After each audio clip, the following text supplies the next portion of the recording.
Okay, let's preview round 3 of the NRL season. So the Storm Panthers is the first game of round 3 this year. Storm at home in Melbourne. Panthers coming off a loss against the Roosters this weekend. I mean, the Storm are coming off the bye. They're also coming off a round 1 win over Parramatta where they were dominant. And they got the strongest squad with the most squad depth in the competition. I personally think this is going to be a Storm home win over the Panthers. The Panthers looked human.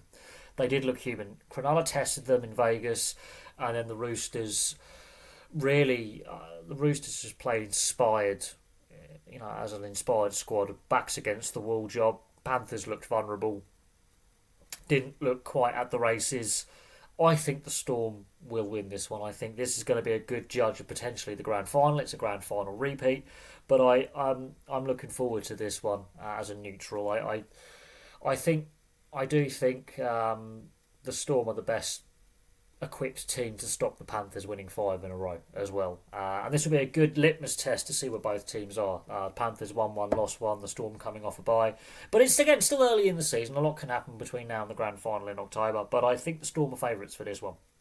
The Warriors-Roosters is the second game of the weekend. Both teams losing in round 1 badly, bouncing back and both having really good wins in round 2. This could be a fun game. This could be a really fun game. I think this could be an open game, a very unpredictable game. It could be high scoring as well. Both sides have shown that defensively they do have some weaknesses. And while they bounce back from bad defeats in round 1 with wins in round 2, and so they're 1-1 on the season, I think this could be a fun open game. If both sides attack how they attacked this weekend, we could have a very high scoring game. Really high scoring game. I think the Warriors were better against the Sea Eagles, obviously, than in round 1 in Vegas. The Roosters, obviously, massive improvement from where they were against Brisbane to their win over the Panthers.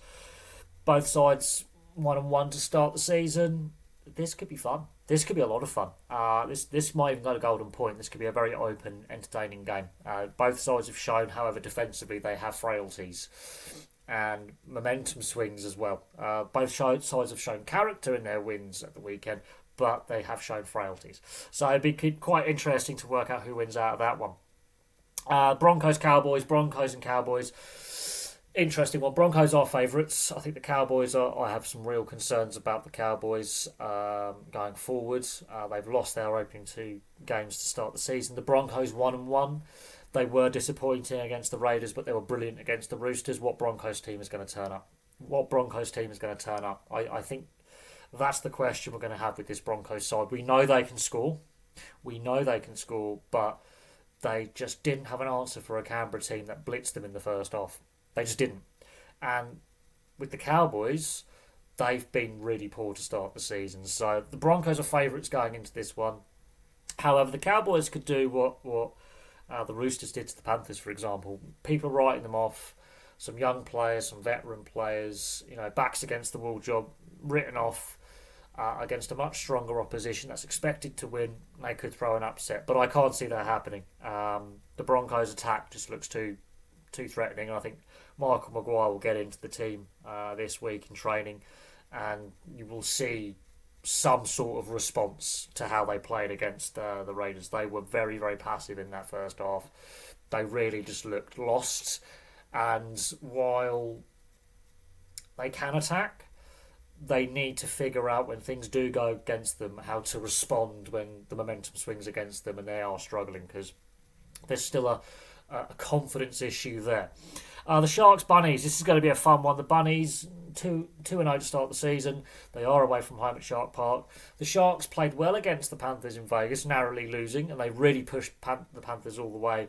And of course, coming off that dominant win against the Cowboys. The Bunnies have won 2 very close games against pretty equal opposition into comparison where the Rabbitohs are. They are still missing players. However, Campbell Graham is now back in the side, which is really good to see, considering he missed all of last year with that sternum injury that he's been managing for some time. This could be a fun one. It's a Wayne Bennett coach side against Craig Fitzgibbon coach side. So it's going to be an interesting matchup between the coaches. Obviously, Fitzgibbon is an inexperienced head coach, but a very experienced assistant coach. If the Sharks play at their best, it will be a tough test for the Bunnies, and it'll be a good litmus test to see where the Bunnies actually are in this rebuild under Wayne Bennett. They are still missing Alex Johnson and Latrell Mitchell, for example, so they haven't got their full strength lineup available. There are some key players missing, but even with those injuries, they've managed to grind out 2 close wins, which is the sign of a good team spirit. They're not playing like outstandingly well, but they're doing enough to win. The Sharks, I think there's more in this Sharks side, but there was a few concerns about a few players struggling towards the end of the game against the Cowboys in the heat. We'll see how the temperatures play a part in next weekend's games. The Dolphins versus the West Tigers. The West Tigers actually have had a decent start to the season. That narrow loss to the Knights, okay, it's a narrow loss. It is frustrating, but they were leading that game going into half-time, and they just demolished the Eels completely and nearly held them out to 0. I think this will be a good test for the Tigers to see where they actually are at. The Dolphins, it's a worrying start to the season, 0-2. More was expected of the Dolphins. Christian Wolf, a bit of pressure starting to now come to Christian Wolf. I think his job's fine, but more was expected of the Dolphins. This will be a good test of the Tigers as the Dolphins are at home. This will be a very good test of the Tigers outside of Sydney, away from home. Really testing them on a long away trip. This will be a real litmus test of how this team performs without, a Sydney advantage, because both their games have been played in the western part of Sydney at Campbelltown and at CommBank Stadium. So this will be a test of how they travel outside of Sydney. Dolphins, they need a response. They've been poor so far to start the season. Especially against the Knights, they were really not great. They were out-muscled, out-thought and outplayed. So there's already a bit of pressure on the Dolphins. The Titans, Knights. The Knights are 2-0 to start the season. They are away from home against the Gold Coast. Gold Coast have only played the one game, but the Bulldogs really did bully them in that first half especially, but they had a bit of fight in the second half, but they just weren't at the races. You could argue the Titans have been disrupted with the cyclone and that bye week and having to relocate to Sydney for training purposes. The Knights have had a really good start to the season, and again another good litmus test to see if the Knights are the real deal this year. There's always a lot of pressure on the Knights because it's a one club town, and there's a lot of focus on them. And Adam O'Brien is a coach consistently under pressure, considering the contract they've just signed with Dylan Brown for next year, the contract that Kalen Pong is on. Even though he did play brilliantly in the last game, there's always a lot of pressure on this team. And this team has underperformed for many, many years. The Titans, a bit of an unknown this season. Second season with Des Hasler. Brand new halves combination. In fact, they've got 3 fullbacks in their spine, which will be interesting to see how that works with Campbell, Brimson in the halves. Obviously, Kieran Foran's out long term with a bicep injury. He won't return for another month and a half. So it's going to be interesting to see how the Knights approach this Titans side, because the Titans do have points in them. They can score. It's also going to be interesting to see how the interchange is managed. I think they got that wrong today against the Bulldogs. It's going to be interesting to see how the Titans manage their interchange.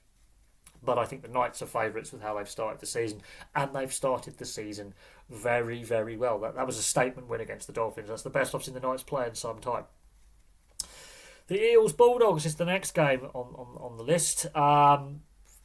Even with Burton and Kickow out with MCL strains, I can't see the Eels having enough with how they've played to upset the Bulldogs here. I really can't. They were so bad against the Tigers. It was unreal.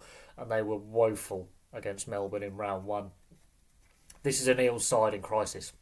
I think the Bulldogs will have too much. They're going to miss Burton, but I think they've got enough where they can jig the lineup where they can have still a very strong lineup. The way that the Bulldogs play is they start fast, and the Eels have really struggled to stay with teams in first halves at the moment. The Bulldogs, I think they are the real deal. They've won back-to-back games to start the season for the first time in a very, very long time. I don't think last year was a one-off. I think they are a lot fitter than what they were when Cameron Serrata took over. Their attack is starting to function now. Even when Burton went off, they still score points. I think the one area with the Bulldogs I think they need to work on is their game management and pacing themselves. I think that's the one area they do need some work on. But other than that, they're looking quite tasty. They are looking quite dangerous. The Eels, I am really concerned about Parramatta going forward. They are really struggling to start the season. And this is more than just Mitch Moses being out for the first 6 weeks. There's a lot of issues here and a lot of pressure already on Jason Riles as the head coach to start to turn things around and figure out, does he need to drop players? Does he need to promote players from reserve grade? Does he need to change something like that? Does he need a lineup change? Does he need to shake things up? Make players compete for their positions? Because that, so far, the first two games, they have been poor. The Sea Eagles Raiders. This will be a good test for the Raiders and the Sea Eagles. Can the Sea Eagles bounce back from a disappointing performance against the Warriors, considering their round one performance where they were brilliant against the Cowboys?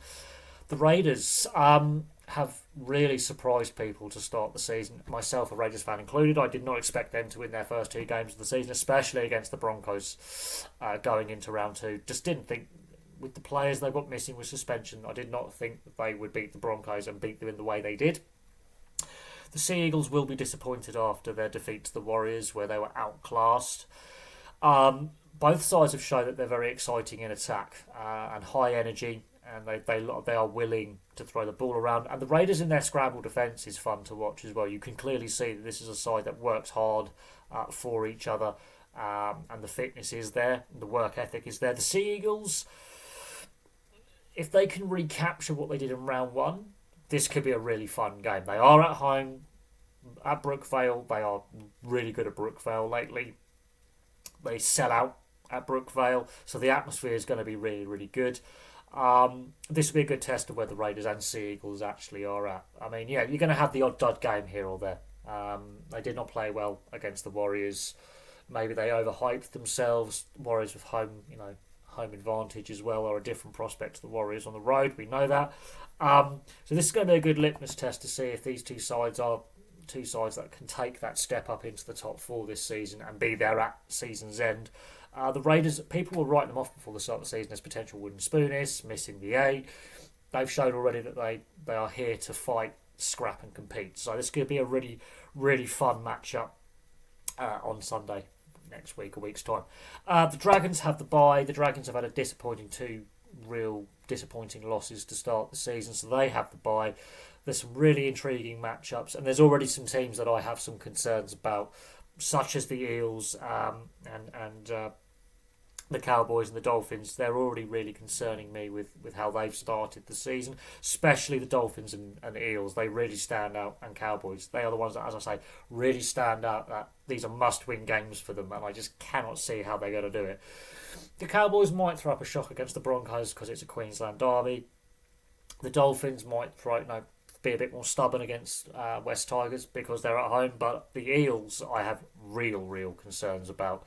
And with how last season went, this is a side that is in meltdown at the moment, and really poor from them so far. But for me, for now, thank you very much for watching. Place your thoughts in the comment section below in regards to next weekend's NRL action. We will have an updated suspension list, player discipline video, when all the charges are relayed to the citing officer and the judiciary. We'll see what players are suspended and fined going into week 3, because we've already seen a few suspensions to start the season. But for me, for now, thank you very much for watching, and I will have some more content for you all very soon.